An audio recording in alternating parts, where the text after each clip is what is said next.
welcome. Today I will be showing you the M1910 Canteen Carrier, and Canteen Cup. This is the first of the series of some of the objects that the Doughboys carried in France and Belgium. And first I'll start with the Canteen. This one is a model of 1910 Canteen. I also have here the Canteen Carrier and the Canteen Cup. Now, this Canteen appears to have been sandblasted to reduce the glare, similar to how the M1917 helmets and the M1 helmets were coated with a textured paint job, which had either sand or wood dust put into the paint to prevent any glare from giving away the person's position. It has a welded edge. It's unmarked. However, the sandblasting could have taken off a mark. I do not know. I do not believe that it was ever marked, because there's some of these that were unmarked. I believe that those were the ones manufactured by Rock Island Arsenal. It does not just have the top grain. Those ones I believe are pretty rare. It has the more common full cap grain. It's an aluminum cap, which is one of the giveaway telltale signs that one was manufactured before World War II, because during World War II, as many World War II collectors would know, the caps are going to be plastic. Now, there were some World War I manufactured canteens used in World War II, the same as there are some World War II manufactured canteens used in the Korean War and the Vietnam War. I have an example of that I will show you later. But here I will be showing you this particular canteen. The chain is still in pretty good shape, and this cap has an inscription of 71-364 AM B Company. The cap does have very unpleasant squeaking noise, and it doesn't have a cork, but it's in pretty good shape, despite its age. You do not want to hear how high-pitched this unpleasant noise is when it goes back on. But it's a really nice piece. These things cost a lot. I'm lucky I found one for the price that I paid that was in this good condition. Here I also have the Canteen Carrier, which in this case is a Rock Island Arsenal, 1918 dated, and on the exterior you can tell it's definitely faded from all those years of storage, but here you can tell it's original olive color, and it's all the original hardware, unaltered. It's just been stored since World War I. There's a little bit of friction mark here, so it's definitely also issued, because it's probably from like friction on the pant leg, or just from storage. Could also be that, but here, this piece is a little bit bent, but it's still really nice. Actually makes it somewhat easier to get onto the belts, but not much, because then it's really difficult, because once you get this one on, it's weird to get this one on. So I do not suggest bending your pieces just to get it onto the belt. It appears to be a little stamp here, but it's way too faded to read.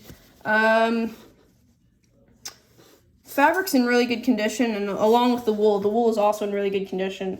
There's no moth holes or wear or tear. It hasn't all been ripped from its seams and shoved down into the bottom.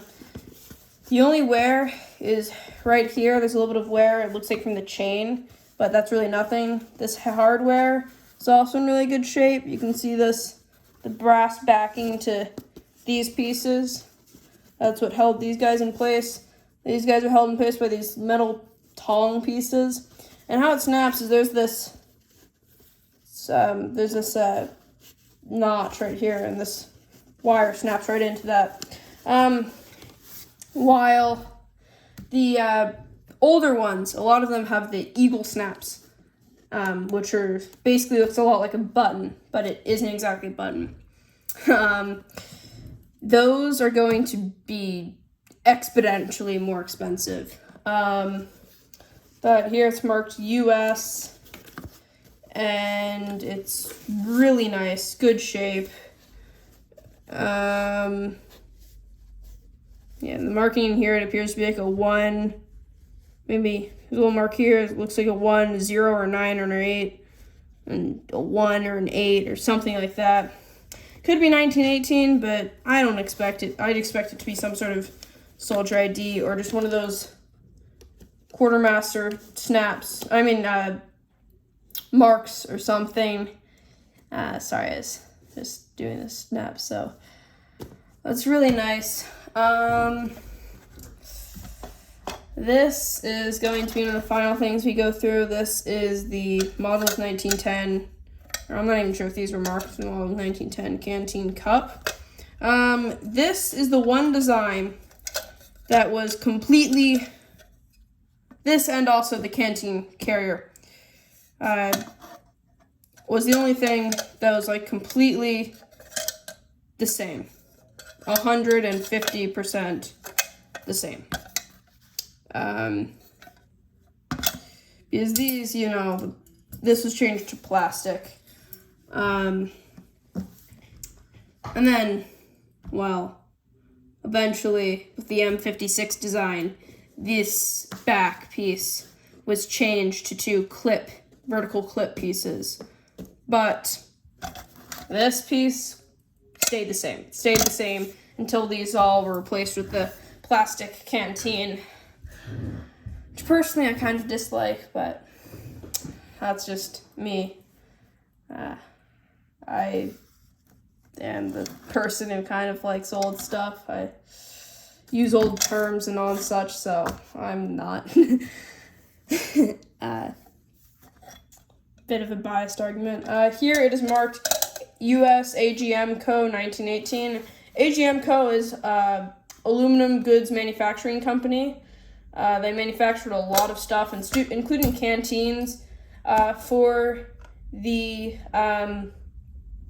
U.S. Army, Marines, Navy. At that time, there wasn't too big of an Air Force, but I'm not sure if they really used the canteen. Same with the Navy, but they mainly manufacture the Canteen cups and canteens. I think they're one of the biggest manufacturers of it, since their specialty was aluminum. Now, this little tab may seem like useless to most people. It's actually like this piece, as you know, it like goes, you can snap it out of place, come it up, and then you can just drop it down there, and then it turns into a cup. And I'll show you the condiment can later, but that has a compartment for coffee. It was used to store coffee, sugar, and pepper, or another condiment, or salt. I think salt was it, but yeah, so you can make your coffee in this. You just snap it back in place. See, if you look right here, it looks like there's a storage mark of basically exactly where this should be. It's kind of funny, but can't argue with it, so. It doesn't stay there very well, though. Anyway, there's also a line right here that shows its use, quite a bit of it. Now, I hope you have learned something from this video on the American model of 1910 Canteen. There will be more of these such videos of what the Doughboys carried in France that I will make, and I really hope you liked it. and to not pressure any of it to catch up or learn more about these canteens, the mess kits, the haversacks. It might even also feature some World War II stuff. You can like and subscribe. Now, there's one thing that I forgot. This top piece is stamped by a metal stamping kit. Actually, they weren't called dog tag stamping kits. They were stenciled on top of them. Kit for marking metal. I'll show you one in another video. Along with the condiment can. I have to show you both of those. I'll also show you the bacon tin, the mess kit, the haversacks, and all that. I hope you have a wonderful day and have learned something from this. Thanks for watching.